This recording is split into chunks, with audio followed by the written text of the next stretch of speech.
नमस्कार। आज हम एक ऐसी चीज पर बात करने वाले हैं जो देखने में तो बहुत आम सी लगती है, बच्चों का एक एबीसी सॉन्ग। लेकिन जरा रुकिए, इसमें हमारी सोच से कहीं ज्यादा कुछ छिपा हुआ है। आइए इसे समझते हैं। तो चलिए सीधे मुद्दे पर आते हैं। एक तरफ है वो एबीसी सॉन्ग जो हम सब बचपन से सुनते आए हैं।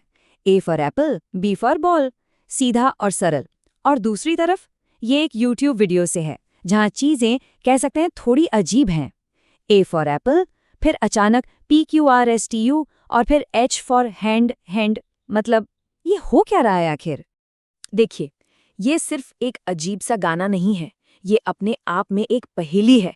और अगर हम इस पहेली को सुलझा पाएं तो पता ही क्या होगा। हम ये समझ पाएंगे कि आजकल बच्चों के लिए जो डिजिटल कंटेंट बन रहा है वो असल में काम कैसे करता है और उसे चला कौन रहा है। ठीक है, तो चलिए पड़ताल शुरू करते हैं। जो सबसे पहली और दिलचस्प चीज इस गाने में नजर आती है वो है इसकी भाषा। भाषाओं का एक अजीब सा मिश्रण। ये कंटेंट आप देखिए कोड स्विच करता है।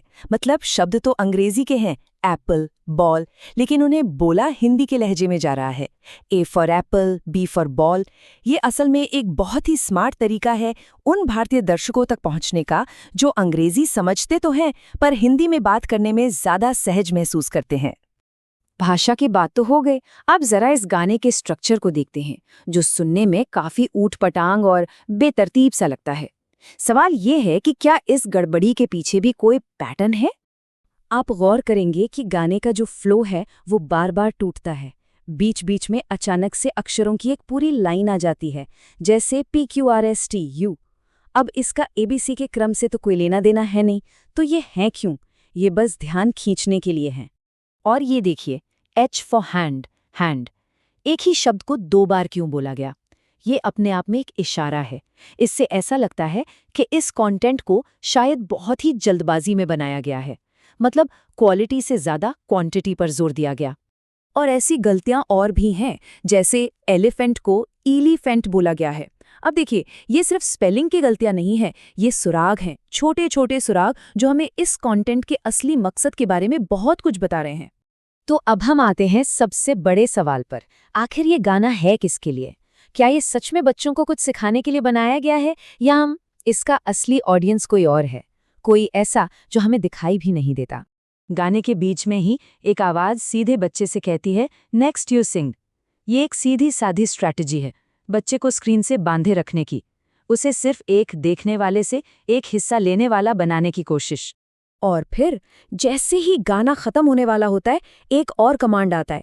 लेकिन ये कमांड बच्चे के लिए नहीं है, ये है लाइक, शेयर, सब्सक्राइब। ये उस इंसान के लिए है जिसके हाथ में फोन है, यानी शायद मम्मी या पापा। और इसका मकसद सिर्फ एक, प्लेटफॉर्म के एल्गोरिदम को फीड करना। और बस यहीं पर सारी तस्वीर साफ हो जाती है। इस कंटेंट के दरअसल 2 मालिक हैं। पहला है बच्चा, जिसका ध्यान खींचकर रखना है, और दूसरा है एल्गोरिदम, जिसे खुश रखना है। ये जितनी भी अजीब बातें, गलतियां और रुकावटें हैं, वो सब इसी दोहरे मकसद को पूरा करने के लिए हैं।